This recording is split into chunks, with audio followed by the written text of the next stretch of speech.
Allez, une nouvelle partie, je joue contre un joueur, classé 1313, il joue le pion D4, et je vais jouer la symétrie avec D5. Pour l'instant, il réfléchit, il joue cavalier C3. Dans ces positions, c'est assez rare de jouer cavalier C3, parce que ça bloque le pion C2. Or, dans les ouvertures de pion dame, D4, D5, on aime bien laisser le pion C la capacité de jouer en C4 pour attaquer le pion central. D'ailleurs, moi, je ne vais pas jouer cavalier C6. Je vais laisser la possibilité à mon pion d'aller en C5. Alors, je ne vais pas le faire tout de suite, je vais d'abord jouer cavalier F6, mais je garde cette possibilité pour un peu plus tard. Il joue fou G5. Et maintenant, je vais jouer C5. Pourquoi je joue C5 maintenant? Je me dis, il va vouloir échanger le fou contre le cavalier. Et donc, je serai le seul possesseur du fou de case noire. Et donc, je vais essayer de détruire le pion D4 pour ouvrir les diagonales noires et donner du jeu à mon fou. Je joue C5. S'il prend, je vais reprendre du pion G7 en F6. Comme ça, en cas de prise en C5, je pourrais jouer E6 pour défendre le pion D5 et libérer mon fou pour aller attaquer. Il joue E3. S'il prend en C5, toujours cette idée de E6 pour essayer de récupérer ensuite le pion et j'aurais détourné son pion du centre. Alors dans cette position, j'hésite. Est-ce que je renforce la pression avec cavalier C6? Est-ce que je joue quand même E6, même si ça enferme mon fou? Je vais jouer cavalier C6. Je renforce un peu la pression sur le pion D4. Alors bien sûr, je sais qu'il défend, mais ça y est, il prend C5 et on va voir ce qui était prévu. Donc là, dans la position, c'est pas simplement le fait qu'il a pris le pion en C5, c'est qu'il peut aussi prendre le cavalier pour ensuite gagner le pion en D5. Donc je vais jouer E6. Ça solidifie le pion D5 et ça ouvre le fou pour attaquer C5. Là, il fait fou prend. J'ai pas besoin de reprendre du pion, je peux reprendre maintenant de la dame. Et tout mon jeu va être axé sur les cases noires. Là, c'est une faillite complètement stratégique de sa position parce que, en quelques coups, il vient de me donner un avantage central, son pion D4 n'existe plus, et il m'a donné la paire de fous avec le fou de case noire que je vais mettre en action. Donc il joue fou B5, il est capable de prendre le cavalier, mais je pourrais reprendre du pion, c'est pas un problème. Je peux jouer fou D7 aussi pour être capable de reprendre du fou, mais là je préfère faire fou prend C5.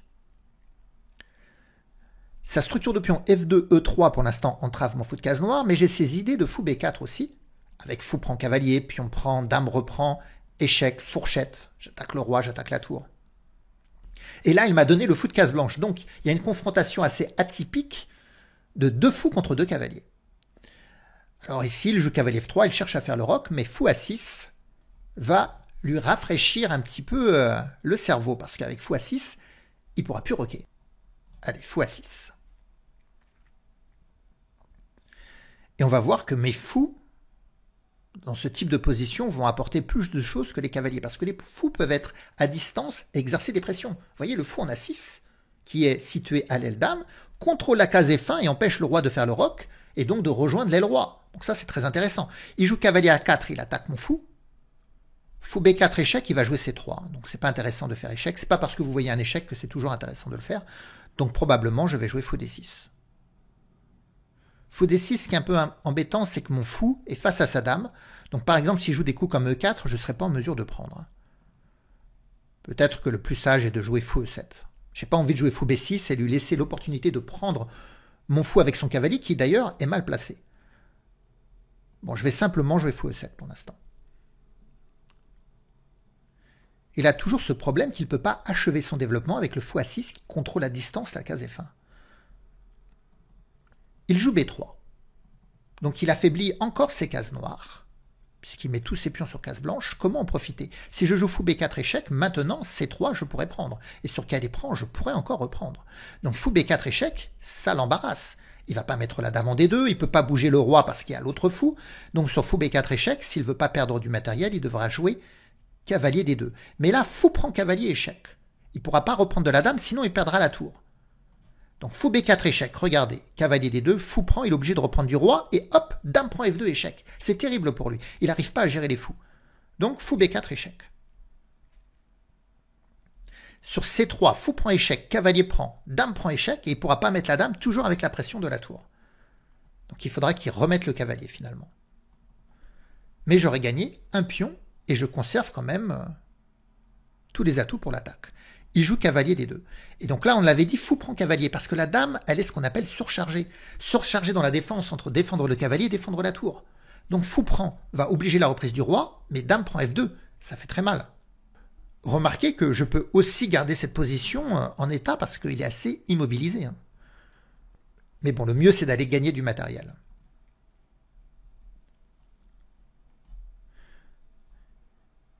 Il peut pas interposer la dame, il y a le fou, faut pas qu'il oublie, donc il va venir certainement C1, dame prend E3, échec. Et ça va gagner beaucoup de pions. Donc il joue roi C1, je prends ce pion E3 sur échec. À force de lui manger tous ses pions, hein, poil par poil, toute la barbe viendra.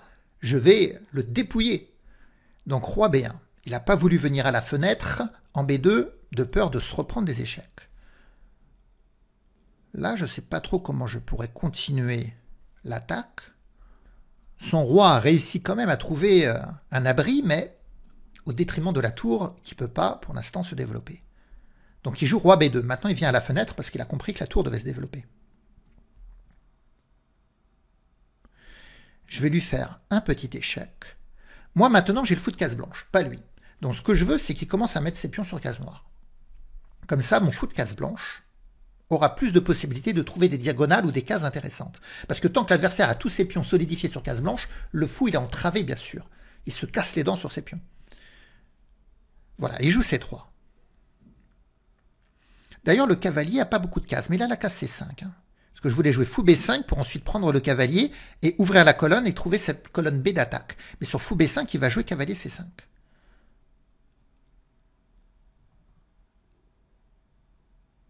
Maintenant, je peux jouer dame E2 et provoquer l'échange des dames. Dame prend, fou prend. J'ai beaucoup de pions d'avance dans cette position. J'ai 2 pions d'avance. Mais je ne vais pas échanger les dames. Son roi est quand même pas super. Je vais jouer dame D6. Là, c'est pour empêcher que le cavalier ait accès à la case C5. Et je menace fou B5. J'ai vraiment envie de lui prendre son cavalier et de le détruire. D'ailleurs, il a joué tour C1, mais regardez, fou B5, et il n'a pas de case pour le cavalier. On va réussir à ouvrir la colonne. Alors c'est pareil, j'ai pas beaucoup de temps, mais vous savez que je joue des parties de 5 minutes plus 3 secondes par coup. Donc ce petit bonus va permettre de continuer à jouer pour gagner cette partie. Donc il joue dame C5 en cas de prise. Il est en capacité de reprendre de la dame. Ça, j'avais pas pensé. Mais comme j'ai pas beaucoup de temps, je prends quand même. Et je joue C5. Peut-être que j'aurai la possibilité à un moment donné de jouer C4 ou D4 pour percuter les défenses de mon adversaire. Pour l'instant, la bonne nouvelle, c'est que le jeu se déroule sur le côté où son roi a roqué, et pas sur le mien. Pour l'instant, mon roi, il est en sécurité. Allez, je vais jouer tour B8, un petit vis-à-vis tour roi pour préparer la poussée C4. Et s'il contre-pousse par B4, peut-être la pousser en A5 pour faire sauter B4. Il joue la tour ici, allez, C4. Sur B4, j'ai aussi la poussée D4, parce qu'en cas de prise, tour prend, échec fourchette. J'attaque son roi et sa dame. La tour sera protégée par ma dame. C'est très intéressant aussi, ça. C'est ce que je vais faire d'ailleurs, je pense.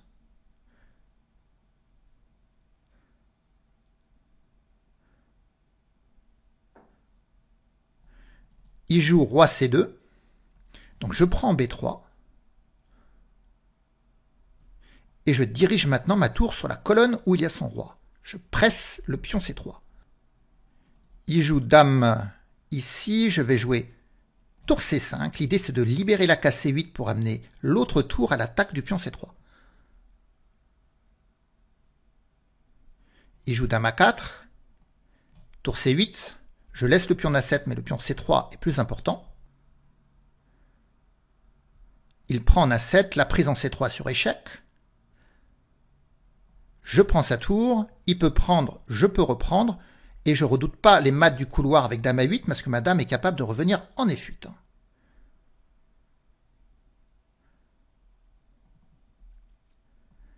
Dame F8, on va échanger, et cette finale de pion est maintenant gagnante. J'ai 2 pions de plus, mais j'ai 3 pions ici. La seule chose que je dois faire, c'est diriger mon roi pour bloquer son pion passé. Ça, c'est évident. Si je joue B4, je joue roi B5, voilà.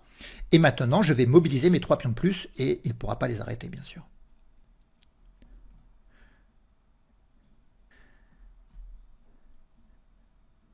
Donc je gagne le pion B4, et je vais tout simplement amener mes 2 pions à dame. Si je joue E4, il peut prendre, mais c'est même pas grave, en fait. Voilà, le pion va aller à dame. Pour l'instant, il abandonne pas, alors que j'ai récupéré tout mon temps. Et ça y est, il abandonne. Allez, je commence par E4. Je joue des parties contre des joueurs classés à moins de 1300 points Elo sur la zone de jeu Lichess. Ils jouent D6. C'est ce qu'on appelle la défense Pirc. C'était le nom d'un grand maître. Moi, je vais jouer D4 et je prends le centre. L'idée de jouer D6, normalement, c'est d'enchaîner, c'est ce qu'il fait d'ailleurs, par cavalier F6 pour attaquer le pion en E4. Et c'est pas une bonne idée de poursuivre l'aventure avec E5, parce qu'il peut prendre en E5, et en cas de reprise, ça ouvre la colonne, il pourrait alors échanger les dames en déroquant mon roi.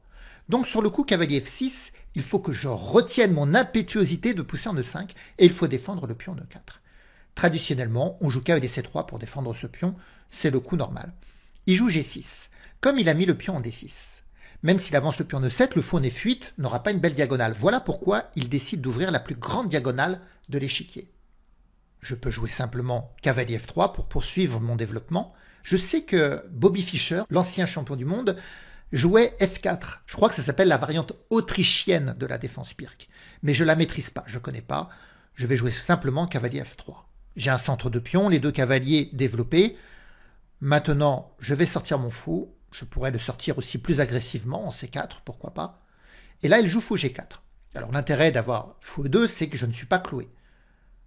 Je peux d'ailleurs poser la question à son fou et jouer H3. Il ne pourra pas reculer en H5 à cause de la poussée G4 qui va écraser son fou. Donc sur H3, soit il fait marche arrière, soit il concède la paire de fous en prenant le cavalier. Mais probablement s'il est venu en G4, c'est qu'il a envie de faire fou prend cavalier à un moment donné. Donc je ne vais pas perdre de temps, je vais jouer simplement petit roc. Et je ne vais pas perdre le temps de jouer H3 pour l'instant. S'il veut prendre le cavalier, bien qu'il le prenne. Pour l'instant, je n'ai pas nécessité d'attaquer son fou. Il joue E5. Et donc là, il y a cette double prise possible. Et pourtant, je ne vais pas gagner un pion, parce qu'en cas de prise, il va certainement intercaler fou prend cavalier. Je reprends du fou, et seulement après, il reprend du pion. C'est vrai que je peux prendre sa dame et déroquer son roi, mais sans les dames, c'est pas facile de mener des attaques quand même. Mais c'est pareil, je vais garder mon impétuosité, je ne vais pas prendre en E5 tout de suite, je vais commencer par fou G5. J'accélère mon développement. S'il joue H6, je n'ai pas la volonté d'échanger mon fou de case noire contre le cavalier. Je me repositionnerai en E3. D'ailleurs, je voulais venir en E3. Et je me suis dit, fou G5, c'est pas si mal, parce que s'il joue H6, ça va provoquer un petit affaiblissement au niveau de son roc. Il prend D4. Donc là, je reprends de la dame. Ma dame est exposée à l'arrivée du cavalier en C6. Si son cavalier bouge, par exemple en H5 pour attaquer ma dame, n'oublions pas que lui-même aurait sa dame en prise. Donc pour l'instant, il y a des déséquilibres.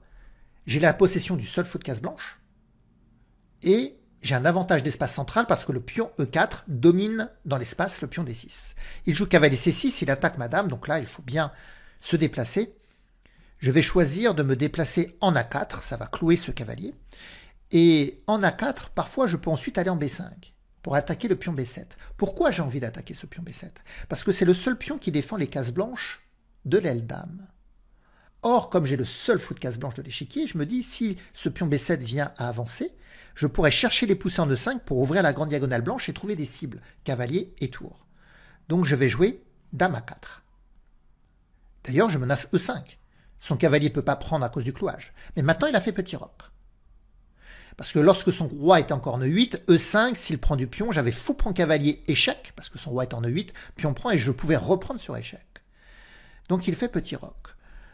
Je peux jouer cavalier D5, monter sur l'avant-poste, monter à l'assaut pour prendre pour cible son cavalier qui est toujours cloué. Mais il va me jouer un H6. Comme je vous l'ai dit, j'ai pas trop envie d'échanger mon fou contre le cavalier, mais je pourrais venir en H4 et garder le clouage, après tout, pourquoi pas. J'avais aussi dans l'idée de jouer dame B5, surtout que là, il ne peut pas jouer B6 à cause de la prise du cavalier. Dame B5, il va jouer tour B8, je pense. On va le tester, on va tester un petit peu sa réaction. Ah, dame B5, il a cavalier D4. Il attaque ma dame, le fou et le pion. Même si je prends B7, il a du contre-jeu. Peut-être que je peux mettre une tour sur la colonne D face à sa dame d'abord, pourquoi pas. Mais je vais jouer cavalier D5. C'était un de mes coups aussi candidats. Cette double pression sur le cavalier et le clouage sur la dame, ça peut l'embêter quand même. Il joue H6. J'ai pas envie de donner le fou de case noire, mais j'y avais pas pensé. J'ai cavalier prend cavalier échec. Il peut pas reprendre de la dame, il doit reprendre du fou. Et après, je prends H6 en attaquant sa tour. Ça, c'est un enchaînement intéressant. Et vous voyez que H6 a provoqué un affaiblissement de son roc parce qu'il va perdre son pion en H6 en réalité. Alors, il va jouer tour E8. Et maintenant, il a cette menace de se venger sur le pion en B2, mais je jouerai alors tour B1. Parce que là, je peux jouer C3 pour bloquer. Mais je peux le laisser prendre en B2 pour jouer tour B1 et me venger sur B7 et ensuite attaquer son cavalier. Je pense que je vais laisser faire ça.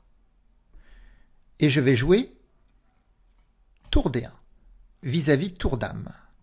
Bon, il y a le pion D6, mais parfois le pion D6 peut être amené à s'en aller. Donc là, il a attaqué mon fou, je m'en vais. Je lui laisse toujours fou prend B2 pour contre-attaquer avec tour B1 et tour prend B7 et ensuite attaquer son cavalier. Il joue roi G7. Je vais jouer G3, un petit coup de consolidation de mon roc. C'est pas un affaiblissement parce que j'ouvre les cases blanches, mais comme je suis le seul possesseur du fou de case blanche, c'est pas un problème. Si je joue cavalier E5 pour attaquer mon fou, je recule bien sûr en G2. Et si je joue tour H8 pour essayer de mettre de la pression sur la colonne, pour l'instant mon roi défend, et puis je pourrais jouer H4 aussi. Donc ça y est, il prend B2. Tour B1, la contre-attaque sur B7. Je prends B7, son cavalier est attaqué, il va peut-être jouer cavalier E5, je vais reculer en G2. Non, il recule en E7. Et là, je prends le pion en A7 et je vais gagner un pion ici.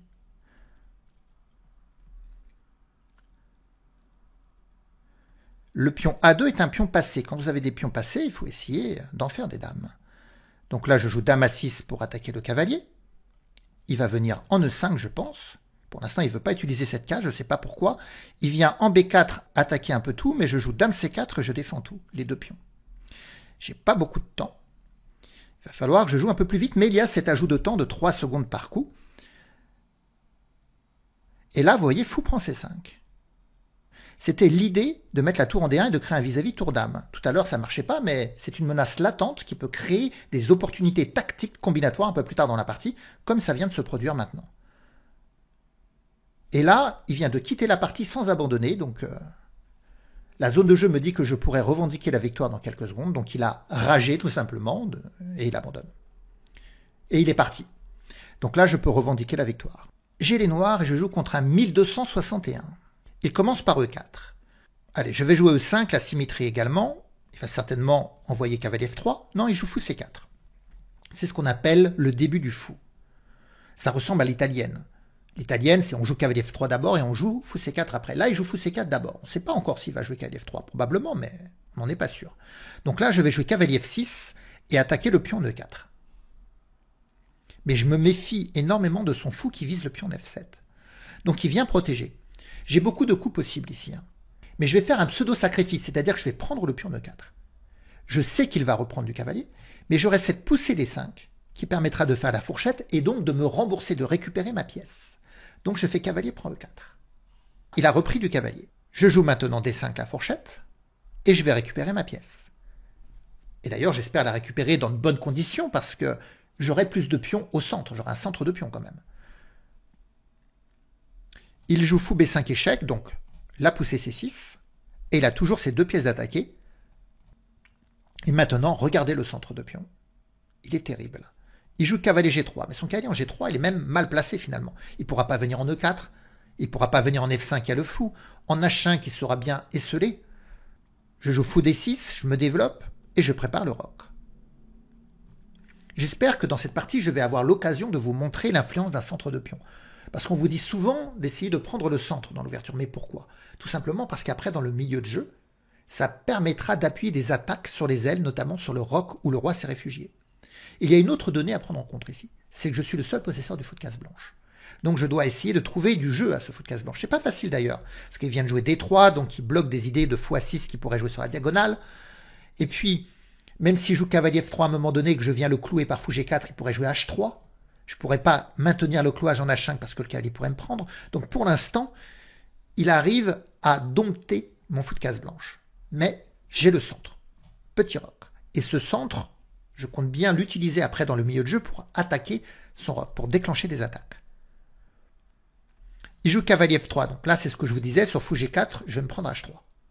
Et j'ai pas envie d'échanger. Ça va libérer la tension. Peut-être ici jouer F5. Amener un nouveau pion au combat. S'il joue fou G5 pour attaquer madame, je peux la décaler en C7, ça ne me paraît pas très grave. Et après, je pourrais même attaquer son fou par H6. Donc je vais jouer F5. Se départir du pion F pour aller à l'attaque, ça fragilise le roi dans la défense des cases blanches et notamment de cette diagonale, mais puisque je suis le seul possesseur du fou de case blanche, en réalité c'est un affaiblissement dont il ne pourra pas profiter ni maintenant ni plus tard, si je joue correctement bien sûr. Donc j'ai la poussée en E4 pour chasser le cavalier ou j'ai la poussée en F4 pour chasser l'autre. Vous voyez, c'est pour ça que je vous disais que le centre peut permettre de déclencher des attaques. Je pense que je vais jouer F4. Ça libère un peu plus mon fou de case blanche. Je chasse son cavalier, donc du coup sur fou G4, H3, je pourrais reculer, mais bon, maintenant qu'il a mis le cavalier en E2, la dame protège même plus le cavalier en F3, donc si je joue fou G4 et qu'il joue H3, il y aura fou prend cavalier pion prend et je casse son roc. D'ailleurs, fou G4, c'est la menace de casser son roc. Il va peut-être jouer cavalier C3 pour que la dame puisse reprendre, par contre. Si je joue E4, pion prend, il est en mesure de reprendre encore avec son cavalier. Mais fou G4, c'est quand même un coup très intéressant, je pense que je vais le jouer.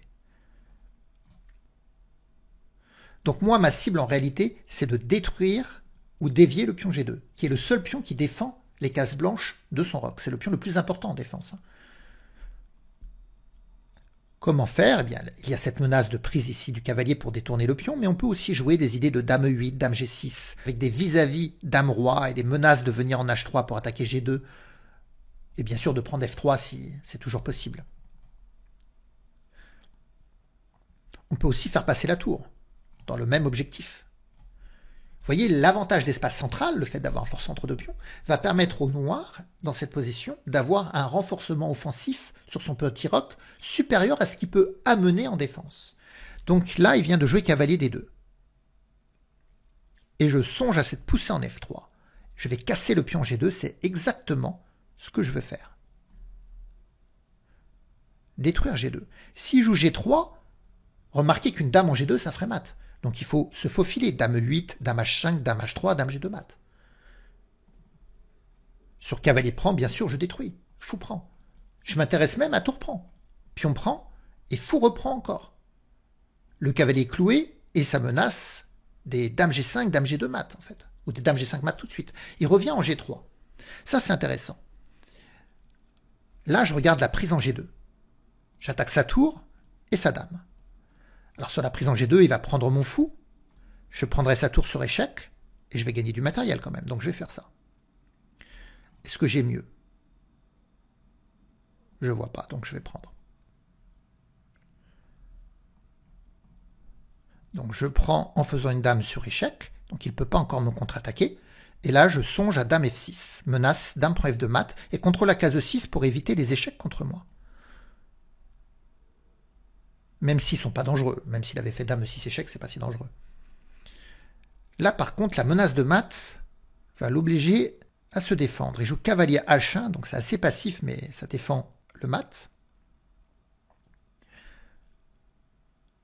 Je ne peux pas amener le cavalier parce qu'il pourrait prendre de la dame. Je peux jouer fou C5 pour renforcer les pressions sur le pion F2. Ça, c'est intéressant. Allez, fou C5, ça me paraît très bien. Donc là, je menace fou prend, cavalier prend et dame prend mat. Donc il va devoir reculer la dame pour défendre F2, ce qui permettra ensuite à mon cavalier de se développer. Parce que pour l'instant, il ne pouvait pas avoir la case D7 à cause de la dame. Donc voilà, là, je peux développer mon cavalier. Mais en réalité, je ne sais même pas si je vais venir en D7. Il n'a pas beaucoup de chemin après. Je pense que je vais venir en A6. Pour menacer cavalier B4 et la prise en C2 peut-être. Si je joue A3, cavalier C7, cavalier E6 et essayer de trouver d'autres chemins. Vous voyez, je vais jouer cavalier A6 ici. Il joue cavalier là, il attaque mon fou et il libère le sien par ailleurs. Mais fou B6, je garde la pression sur F2. Si je joue fou G5, on reculera, on bougera la dame tout simplement. Allez, je vais même jouer dame F3, je vais lui proposer l'échange des dames en attaquant le cavalier. Je peux échanger les dames parce que j'ai un avantage matériel. J'ai pion de plus, j'ai une qualité de plus, c'est-à-dire l'avantage d'une tour sur un cavalier. Donc l'échange des dames n'est pas un problème pour moi. Et là, il est bien contraint d'échanger les dames parce que l'attaque sur le cavalier est terrible pour lui. Non, il recule ici, il veut conserver les dames. Mais sa position est pénible à voir. Allez, je joue cavalier B4, j'attaque le pion C2. Si le pion C2 avance, ça prend D3 et ça rejoint l'attaque sur le pion F2. Il joue fou H6, il veut lui-même me mater, mais je vais jouer tour F7. Je protège et je libère la case F8 pour l'autre tour. Lui qui pouvait voir la lumière au bout du tunnel, je vais lui faire entendre aussi le train arriver. Il joue tour E1. Il attaque le pion en E5 donc. Allez, j'amène la tour en F8. Donc je menace fou prend, cavalier prend, dame prend échec, dame prend, tour reprend échec, roi bouge, et même de prendre son fou après. Pour l'instant, je peux pas parce qu'il y a la dame qui cloue, mais une fois que la dame aura été supprimée, ça sera possible. Donc il vient défendre. Ok, je joue le pion E4. C'est dommage, j'aurais peut-être dû prendre le pion C2 avant. Il vient repousser ma dame, pas mal joué, donc je recule également. Et j'attaque son fou. Donc il ne peut pas se mettre à vouloir gagner le pion E4 ici. Il joue le fou ici. Je vais jouer dame G6, lui clouer un peu le fou pour essayer de prendre sa dame sinon. Il n'y a plus beaucoup de temps, je joue peut-être pas de manière très précise, mais j'ai pas de temps en fait. Heureusement qu'il y a ce petit ajout. Allez, je joue H6. J'échange les dames, puis je vais gagner les pions C2 et D3. Voilà, je prends le fou. Il ne pouvait pas reculer le fou en fait parce que la case F4 était contrôlée. Sur E3, je pouvais prendre et il ne pouvait pas reprendre du pion toujours à cause des problèmes. Donc il a toujours la pression sur F2. Je vais prendre en C2 ici et venir en E3 pour déstabiliser la tour parce que c'est la tour qui, pour l'instant, défend le pion en F2 aussi avec l'aide du cavalier, c'est vrai.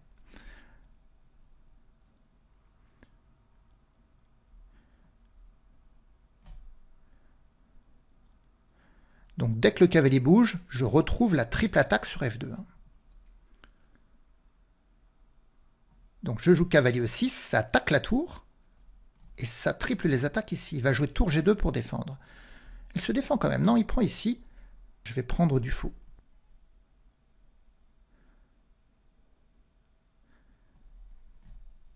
On continue à prendre.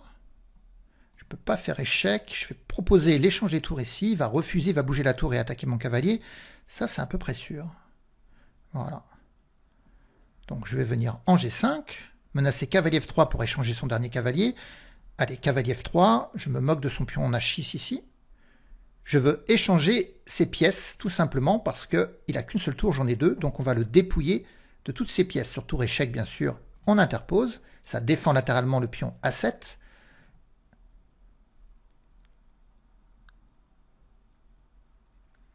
Maintenant, je vais mettre une tour sur la deuxième rangée pour coincer son roi, protégé par l'autre tour. Maintenant, je vais m'écarter un peu. L'idée, ça va essayer de le mater sur la première rangée avec cette tour-là. Par exemple, tour C7 et tour C8. Tour C1, pardon. Donc là, je bouge mon roi. Et derrière, je vais tenter tour C7. Voilà, tour C7 menace tour C1 mat. Il peut faire un petit échec, mais je bouge mon roi, c'est pas un problème. Donc il met son roi en D1, et maintenant tour G7 menace tour G1 mat. Il va me faire des échecs, mais c'est pas bien méchant. S'il fait échec en F4, je viens en G8, il peut revenir en défense, et donc dans ce cas-là, je m'arrêterai en G2. Si je ne peux pas lui faire la première rangée, je vais lui raser la moustache sur la deuxième.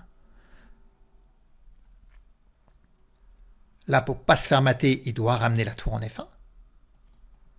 Ah, c'est-à-dire que sur tour échec, là, il a décidé de jouer tour E1.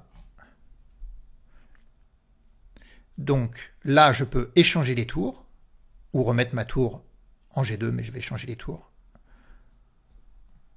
Et maintenant, c'est fini. Alors, il n'y a plus qu'à avancer le roi. Et je vais vous montrer comment mater avec un roi et une tour. Donc, on s'écarte, bien sûr, quand le roi arrive. L'idée, c'est d'avoir le roi noir en face du roi blanc et que la tour attaque. Donc là, je ne vais pas venir en B3, il va se décaler. Je vais me mettre en C3. S'il revient en C1, tour mat, parce que les deux rois seront face à face. Voilà. Et s'il était venu en A1, je l'aurais suivi. Comme un effet de boulier, il aurait dû revenir en B1 et il y aurait eu le mat. Et bien voilà, j'espère que cette vidéo vous aura plu. Alors si c'est le cas, vous pouvez me laisser des pouces, des commentaires, partager la vidéo et soutenir la chaîne. On se retrouvera bientôt pour de nouvelles aventures sur l'échiquier.